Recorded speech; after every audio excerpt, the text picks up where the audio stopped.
বন্ধু, বিএনপির মির্জা ফখরুল কি বলছে জানিস?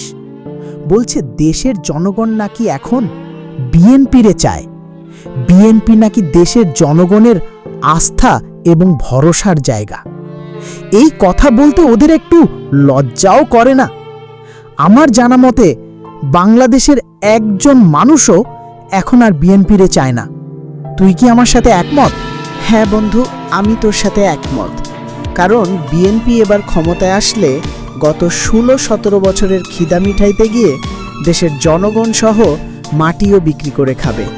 তাই আমরা সবাই চাই এবার ক্ষমতায় জামায়াত ইসলাম আসুক। কারণ জামায়াত ইসলাম একটি ইসলামী শাসনকৃত দল। এই দলে কোনো মূর্খ এমপি মন্ত্রী বা কর্মী নাই কোনো চাঁদাবাজ, দখলদারি, লুটপাটকারী এবং দেশের অর্থ পাচারকারী, এগুলোর কোনোটাই নাই এই দলে। এই দলের সবাই শিক্ষিত এবং নম্রতা ভদ্রতা জানে।